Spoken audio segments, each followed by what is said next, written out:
Onto the stage 8 preview. Tomorrow sees us doing 187 Ks, slightly shorter distance for a change, under that big 200K mark. And tomorrow, what do you think, H? Could we see a breakaway succeed?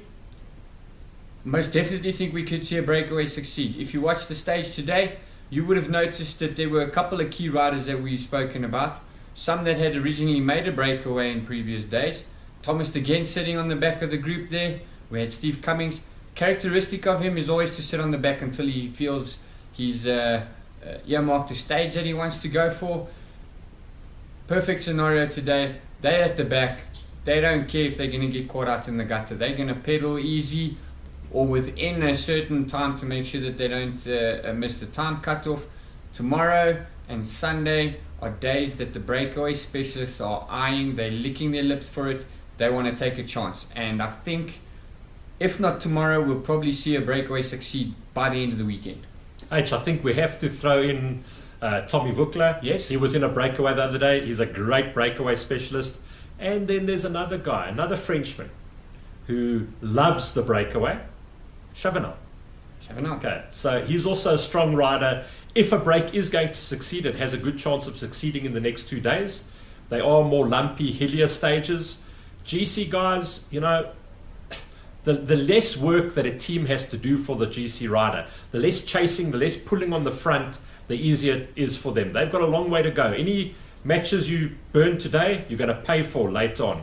Spend your pennies today, you're going to be bankrupt by the end of the week. And the team doesn't want to spend unnecessary energy. So breakaway, great chance of going away. It's the first real mountain stage. Yeah, that's correct. There we go. What are we going to do? Okay, so first real mountain stage, first real rendezvous in the mountains for the GC riders to really lay foundations, proper foundations for their GC assault. And the big thing about this is that it isn't a hilltop finish. So most of the times on the mountain stages, or often you'd have a couple of stages where there's a mountaintop finish, the GC riders would be eyeing those stages. The reason for that would be, is that where they can gain maximum time. The problem with tomorrow's stages is that the last climb of the day, which is a category 1 climb, tops out with a little over 10 kilometers to go to the finish line. The last 10 kilometers are slightly undulating. It's at the top of the plateau, at the top of the mountain range. And for a GC rider to try and make up a minute there, or to try and gain 30 seconds there, it's going to be really difficult because of that last 10 kilometers. Hence, the opportunists like the breakaway guys licking their lips for a stage like this. As you said, the GC contenders, their teams want to spend as little energy as possible to get as much gain when they really need it. And tomorrow, Froome, Aru, Quintana, they won't want to get to the top of that Cat 1 climb with just over 10 or under 10 Ks to go isolated. Yeah. That can prove to be incredibly dangerous for them. You may have other teams that have got numbers, 2 or 3 additional riders with them, and then they're going to have to start defending. They're going to have to cover gaps themselves. They don't want to be doing that. So Absolutely. It's going to be vitally important that your GC guys get to the top of that Cat 1 climb with at least one proper teammate that can help them close a gap or do the work for them, keep them out of trouble. One other scenario that we could play out is where a couple of the GC favorites such as Froome, Port, Dan Martin and Aru make it to the top of that climb with 20 seconds or 30 seconds over a couple of other GC favorites. In that scenario, those 4 guys will become the best of teammates, and they will work together to gain maximum time over the other GC rivals. Where it then becomes a bit tricky is into the last kilometer. Then the guys are going to start watching each other. You're going to have opportunistic sort of sprints, and then that could be where Froome actually finds himself in a bit of trouble, because whoever he's with, if the one attacks, the other 2 that are with him are not going to help him. He's the yellow jersey, he's got to take responsibility for that. So there is where he could have a good gain on other rivals, but at the same time possibly lose a couple of seconds to one of his other rivals. It's a tricky situation.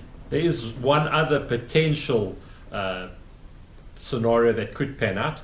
We could find 1, 2 of those guys in the break, a Movistar rider. We could find a Sky rider in that early break, and getting onto that last Cat 1 climb, we could actually see them stop doing the work. Knowing that the GC riders are close enough, why are they going to stop working? the finish line's not too far away. They will stop working and they will start hanging back in case Froome gets to the top.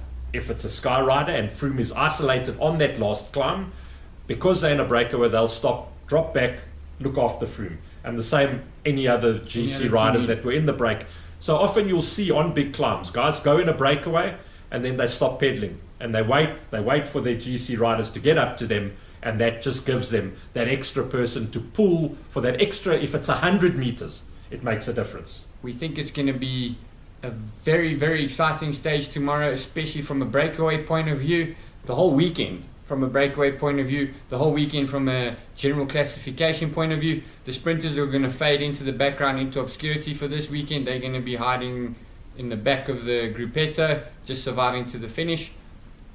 H, tomorrow's stage, who's winning it? Because I think I did win with Kittel. You did too. Okay, so my prediction for tomorrow would be, I'm going to put my hand up for a breakaway rider. And I'll go with Stoll. I know you're going to go with him, so I'm not going to go with him. That's all right. I'm going to go with breakaway from Direct Energy. He's good. Yeah, he's good. Calmejean, he's been showing his face a couple of times. He's been aggressive. Haven't seen anything of him the last 2 days in the sprints. So he might have been hiding away. I'll tip him for it. There's a lot of obvious favourites, which we're not going to run through, but he's one of my sort of dark horses. Great. So what Henry and myself are going to do is we're not going to go for the GC riders, the obvious favourites. Okay. Obviously, a stage like this, that's who you're going to choose. You know, we have Froome that we're rooting for. There's Richie Porte that we like. Louis Meintjes we like. Those are the guys that you would expect to win a stage like this tomorrow. We're talking about who else? Somebody that nobody's thought of. I'm going to go for the Frenchman, Sylvain Chavanel. He's a great breakaway rider, and I think if a breakaway stays tomorrow, he's a guy who could show us something. Let's not forget thy daughter's Steve Cummings as well. I thought you were going to pick him. So there you have it. Tony's rooting for Sylvain Chavanel. I'm rooting for Calmejean. Funny thing is, they're both on the same team. So which one's going to make the cut tomorrow?